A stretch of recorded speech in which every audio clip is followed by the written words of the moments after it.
ꯑꯩꯈꯣꯏꯁꯨ ꯂꯥꯟ ꯂꯣꯏꯁꯤꯟꯕ ꯄꯥꯝꯃꯤ ꯕꯠ ꯅꯍꯥꯟ ꯑꯦꯁꯦꯝꯕ꯭ꯂꯤ ꯇꯥꯕꯤꯔꯝꯒꯅꯤ ꯃꯌꯥꯝ ꯑꯦꯁꯦꯝꯕ꯭ꯂꯤꯗꯨꯗ ꯑꯌꯥꯝꯕ ꯂꯣꯏꯅ ꯊꯣꯛꯈ꯭ꯔꯕꯅꯤ ꯉꯁꯤꯒꯤ ꯑꯣꯏꯔꯛꯏꯕ ꯂꯥꯟꯁꯤ ꯀꯔꯤꯒꯤꯅꯣ ꯍꯥꯏ ꯉꯁꯤꯒꯤ ꯇꯧꯔꯛꯏꯕ ꯐꯤꯕꯝꯁꯤ ꯀꯔꯤꯒꯤꯅꯣ ꯍꯥꯏꯕ ꯉꯁꯤ ꯊꯣꯛꯂꯛꯏꯕ ꯄꯣꯠꯁꯤꯅ ꯉꯁꯤꯗꯒꯤ ꯆꯍꯤ 5-10 ꯊꯦꯡꯊꯔꯝꯃꯒꯅ ꯑꯩꯈꯣꯏ ꯀꯔꯤ ꯑꯣꯏꯔꯝꯕ ꯌꯥꯒꯦ ꯒꯥꯏꯁ ꯃꯁꯤꯒꯤ ꯈꯜꯂꯨꯕꯗ ꯇꯨꯖꯨꯡꯕ ꯄꯣꯛꯏ ꯑꯩꯈꯣꯏꯗꯤ ꯇꯝꯄꯥꯛꯁꯤꯗ ꯏꯆꯝ ꯆꯝꯅ ꯂꯩꯕꯅꯤ ꯏꯟꯗꯤꯖꯤꯅꯁ ꯄꯤꯄꯜꯅꯤ ꯑꯩꯈꯣꯏ ꯂꯝꯁꯤꯒꯤ ꯃꯄꯨꯅꯤ ꯀꯩꯝꯇ ꯑꯩꯈꯣꯏꯅꯦꯅ ꯕꯠ ꯑꯀꯣꯏꯕꯗ ꯑꯩꯈꯣꯏꯒꯤ ꯁꯔꯥꯎꯟꯗꯤꯡꯗ ꯇꯧꯔꯝꯃꯤꯕ ꯃꯌꯥꯝꯗꯣ ꯎꯕ ꯀꯥꯟꯗ ꯇꯨꯝꯕ ꯌꯥꯗꯕ ꯑꯩ ꯆꯍꯤ 5-10 ꯁꯨꯔꯦ ꯉꯁꯤꯒꯤ ꯊꯣꯛꯀꯗꯕ ꯊꯧꯗꯣꯛꯁꯦ ꯊꯣꯛꯂꯛꯄ ꯌꯥꯏ ꯍꯥꯏꯕꯁꯦ ꯉꯁꯤꯗꯒꯤꯅ ꯆꯍꯤ 10ꯒꯤ ꯃꯃꯥꯡꯗ 11ꯒꯤ ꯃꯃꯥꯡꯗ 2013ꯗ ꯑꯩꯅ ꯇ꯭ꯋꯤꯠ ꯑꯃ ꯇꯧꯈꯤꯕꯅꯦ ꯉꯁꯤ ꯊꯣꯛꯏꯕ ꯄꯣꯠꯁꯦ ꯊꯣꯛꯂꯛꯄ ꯌꯥꯏ ꯍꯥꯏ ꯃꯇꯝꯗꯨꯗ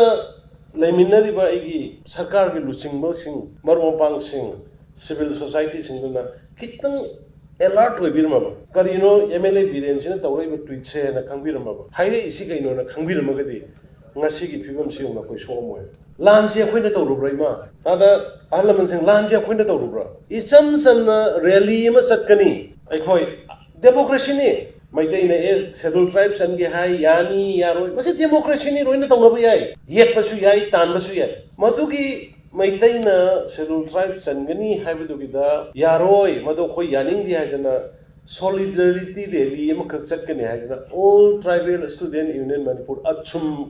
ꯍꯥꯏꯕꯁꯤꯅ ꯍꯥꯏꯔꯛꯄ ꯃꯇꯝꯗ ꯑꯩꯈꯣꯏꯅ ꯊꯤꯡꯕ ꯉꯝꯕ꯭ꯔꯥ ꯃꯅꯤꯄꯨꯔꯒꯤ ꯄ꯭ꯔꯖꯥ ꯃꯌꯥꯝꯅ ꯁꯤꯗ ꯗꯤꯃꯥꯟꯒꯤ ꯔꯦꯂꯤ ꯆꯠꯂꯤꯕ ꯈꯣꯠꯂꯤꯕ ꯃꯌꯥꯝꯁꯦ ꯗꯦꯃꯣꯀ꯭ꯔꯦꯁꯤꯅꯤ ꯏꯆꯝ ꯆꯝꯅ ꯈꯜꯂꯨꯕꯅꯤ ꯑꯩꯈꯣꯏꯗꯤ ꯔꯦꯂꯤ ꯆꯠꯄꯅꯤ ꯍꯥꯏꯅ ꯔꯦꯂꯤꯗꯨꯗ ꯔꯦꯂꯤ ꯑꯃꯗ ꯃꯥꯒꯤ ꯌꯥꯅꯤꯡꯕ ꯅꯠꯇ꯭ꯔꯒ ꯌꯥꯅꯤꯡꯗꯕꯗꯣ ꯐꯣꯡꯗꯣꯛꯄ ꯂꯣꯏꯅ ꯌꯥꯏꯌꯦ ꯉꯁꯤꯁꯨ ꯌꯥꯏ ꯉꯁꯤꯁꯨ ꯆꯠꯅꯔꯤ ꯂꯣꯏꯅ ꯕꯠ ꯃꯅꯨꯡꯗꯨꯗ ꯑꯗꯨꯛ ꯊꯤꯅ ꯑꯩꯈꯣꯏꯗ ꯑꯣꯟꯁꯤꯜꯂꯛꯑꯒ ꯁꯔꯀꯥꯔꯗ ꯑꯣꯟꯁꯤꯜꯂꯒ ꯑꯗꯨꯒ ꯑꯇꯝꯅꯅ ꯃꯩꯇꯩ ꯖꯥꯇꯤꯗ ꯑꯣꯟꯁꯤꯜꯂꯒ ꯑꯦꯇꯦꯛ ꯇꯧꯔꯛꯀꯅꯤ ꯁꯤꯗꯤ ꯑꯩꯈꯣꯏ ꯀꯅꯥꯁꯨ ꯈꯜꯂꯨꯗꯦ ꯔꯦꯂꯤꯗ ꯄꯨꯡ 7:40ꯗꯒꯤ ꯍꯧꯕ ꯃꯣꯔꯦ ꯆꯨꯔꯆꯥꯟꯄꯨꯔꯗ ꯆꯞ ꯆꯥꯅ ꯄꯨꯡ 10:30 ꯇꯥꯕ ꯃꯇꯝꯗ ꯐꯣꯔꯦꯁ ꯑꯣꯐꯤꯁ ꯃꯩ ꯊꯥꯕ ꯍꯧꯔꯛꯄꯅꯤ ꯗ꯭राइवर फूब होरपने युम एटेक तब होरपने अतई नगा ताब इचिलिनाव सिंगी लमदे अमत तौदे अतई नगागी इचिलिनाव अखोय इंडिजिनस पीपल सिंग ताब तमिलनाडु तौदे उखुल तौदे सेनापति तौदे कमजोंग तौदे कनाम तौदे सिगी पोसे अखोय खंगदबो यारो लान कमाई लोइगनी अखोयने एटेक तौरबसु नते मोइने एटेक तौरपने अखोयदि ngathokपने हुजि फावदा भारत सरकार की मणिपुर सरकार की लान ngathोइए मरमदि अखोय मणिपुर की प्रजा कंदबो यादबगे भारत की प्रजा कंदबो यादबगे तौरइबो लानजे कनाना नोसे अखोय खंमिनबो ताई करिगी तौरइनो सु खंमिनबो ताई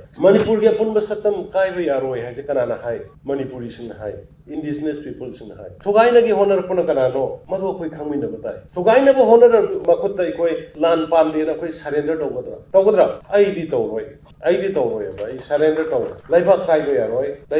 यारोय अखोय अदुगा मैहोरोंदगी लेमिनरायबा अखोय चिन्नाव मयाम अखोय पुन्ना लेमिनदबसु यारोय मोय मयामबो कंदबसु यारोय हौगलक्पा मतमदुदा अखोयदि करिसु सेम साहोदे रैली अमा चलगा अदुमाइना अखोयदि अटैक तौरकनी असे मंगनेबा खल्लुदेबा मद सदलनि तौरकनीना मदुगी nganganaba honabda ngamौदबदगी ngasi ना मयाम अमा इसासिंग मयाम अमा पुलिसु कोनदबा सोमदगी अमुक तौरक माइकई मरी मंगादा तौरकनीना मदुगी पुलिस लेलिबा खरदुना ngako ngamौदबदगी इसम चन्ना लेदबा इसा इनाव मयाम से वाको पायरगा ममा कन्ननबा ममा लेबा कन्ननबा जाति कन्ननबा थोक्सर खैबनेबा मतमदुदा मोय नोंगै पायरगा कनाम थोलकते मेकै I can say it proudly उतुक पायरगा थोखिबा ngатani कराइदनो इरांग लाइजे कमाई कन्गदगे हरगा लाना पाउ तमने यारोय मसी हाय हायदनो हुजिक मदुदा थोलखिबा गामुन अरान मदुसु याते अदुबो मोयगिदमक्ता थोलखिबदो कमाई थोलखिबनो हायबदुगी असेंबा वारिदुदी मदुगिदमक्ता